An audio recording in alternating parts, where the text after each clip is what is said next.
दोस्तों, आज की वीडियो में हम जानेंगे आने वाली माघ पूर्णिमा कब है। 23 फरवरी को या 24 फरवरी को। माघ पूर्णिमा का व्रत कब रखा जाएगा और स्नान दान किस दिन किया जाएगा। साथ ही में हम जानेंगे इस दिन चंद्रमा उदय का क्या समय रहेगा। दोस्तों, जो भी पूर्णिमा का व्रत होता है वह बहुत ही अधिक महत्व रखता है हमारे सनातन धर्म में। इस व्रत को करने से कई पुण्य का उदय होता है, कई पापों का शमन होता है।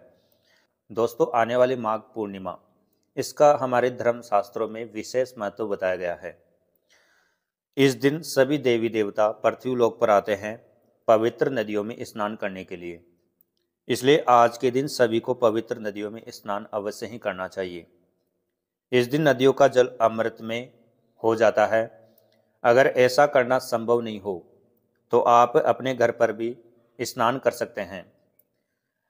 स्नान करने वाले जल में थोड़ा सा गंगा जल डालकर, काले तिल डालकर अगर आप स्नान करते हैं माँ गंगा का ध्यान कर कर, तो यह भी गंगा स्नान के बराबर माना जाता है। स्नान आदि करने के बाद सर्वप्रथम सूर्य भगवान को अर्घ देना चाहिए और इस दिन कुछ न कुछ दान अवश्य देना चाहिए। दोस्तों, अब जान लेते हैं व्रत कब रखेंगे और पूर्णिमा तिथि कब शुरू होगी और कब समाप्त होगी, चंद्रमा उदय का क्या समय रहेगा।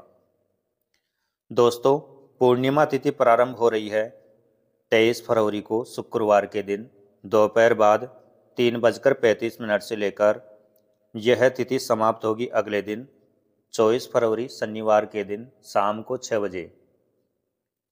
पूर्णिमा तिथि इस बार 2 दिन तक रहने वाली है, लेकिन 23 फरवरी को जो पूर्णिमा की तिथि है वह दोपहर बाद से प्रारंभ हो रही है। ऐसे में उदय तिथि का विशेष पालन किया जाता है हमारे सनातन धर्म में। तो उदय तिथि के अनुसार जो पूर्णिमा का व्रत रखा जाएगा, सत्यनारायण का व्रत रखा जाएगा, वह 24 फरवरी शनिवार के दिन रखा जाएगा। इस दिन जो चंद्रमा उदय का समय रहेगा 24 फरवरी को शाम के 6:24 पर।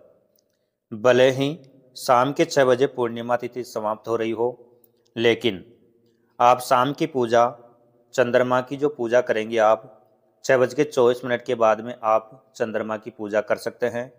चंद्रमा की पूजा करके उनको अर्घ देकर, उनको खीर का भोग लगाकर आप अपना व्रत खोल सकते हैं।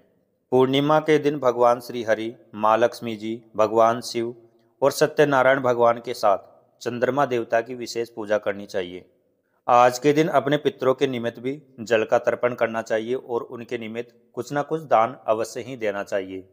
माघ महीने में तिलों का विशेष महत्व बताया गया है हमारे धर्म शास्त्रों में। इस दिन तिलों का दान आप कर सकते हैं, तिल से हवन कर सकते हैं और अपने सामर्थ्य अनुसार इस दिन कुछ न कुछ आपको दान अवश्य ही करना चाहिए। इस दिन आप इस मौसम में पहने जाने वाले वस्त्रों का दान कर सकते हैं, मौसमी फलों का दान कर सकते हैं, सब्जियों का दान कर सकते हैं, घी का दान कर सकते हैं। अपने सामर्थ्य अनुसार आप दान कर सकते हैं। पूर्णिमा का व्रत रखने वाले भक्तों को सुबह देर तक नहीं सोना चाहिए। जहाँ तक हो सके ब्रह्म मुहूर्त में उठकर नित्य क्रिया से निवृत्त होकर स्नान आदि करके स्वच्छ वस्त्र पहनकर सबसे पहले सूर्य भगवान को अर्घ देना चाहिए और अपने भगवान की पूजा करनी चाहिए। सत्यनारायण भगवान की कथा सुननी चाहिए। इस दिन आप दिन भर उपवास रख के शाम के समय चंद्रमा को उदय होने के बाद चंद्रमा देवता को अर्घ देना चाहिए जल से, और चंद्रमा को धूप दीप दिखाकर चंद्रमा की आरती करने के बाद खीर का भोग लगाकर उसी खीर को प्रसाद रूप में ग्रहण करना चाहिए और अपना व्रत खोलना चाहिए। आज के दिन सफ़ेद रंग की वस्तुओं का ज़्यादा से ज़्यादा प्रयोग करें और हो सके तो इनका दान भी आप कर सकते हैं। इस दिन आपको क्या ध्यान रखना चाहिए, क्या सावधानी रखनी चाहिए। इस दिन आपको प्याज, लहसुन, मांसाहार का सेवन नहीं करना चाहिए। नाखून, बाल इत्यादि नहीं काटे। इस दिन आप इस दिन ये काम कर सकते हैं, दीपदान जरूर करें। इस दिन पूर्णिमा के दिन किए गए दीपदान से सभी भक्तों के सभी पाप नष्ट हो जाते हैं और अंत में मोक्ष की प्राप्ति होती है। दीपदान आप कर सकते हैं अपने आसपास मंदिर में, पवित्र वृक्षों के नीचे, जैसे तुलसी, पीपल, बेलूपत्र आदि पवित्र वृक्षों के नीचे आप दीपदान कर सकते हैं शाम के समय। ध्यान रखें कि भगवान विष्णु को आप जो भी भोग लगाए साथ में उसमें तुलसी दल भी अवश्य रखें। लेकिन पूर्णिमा के दिन तुलसी के पत्ते नहीं तोड़ने चाहिए, इसलिए एक दिन पहले ही तुलसी के पत्ते तोड़कर रख ले। अगर आपकी कुंडली में कोई भी चंद्रमा दोष की वजह से परेशानियां चल रही है तो आपको इस दिन चंद्रमा की पूजा अवश्य करनी चाहिए। अगर ये संभव नहीं हो तो आप जहाँ पर भी हो, जिस भी अवस्था में हो, वहाँ पर ही चंद्रमा उदय होने पर आप चंद्रमा को प्रणाम अवश्य करें। इससे भी आपके ऊपर चंद्रमा की विशेष कृपा होगी और आपकी कुंडली में जो भी दोष बना हुआ है, चंद्रमा की वजह से जो भी परेशानियां चल रही है, वह दूर होगी। तो दोस्तों, ये वीडियो आपको कैसा लगा? अगर ये वीडियो आपको अच्छा लगा है तो वीडियो को एक लाइक कर दीजिए।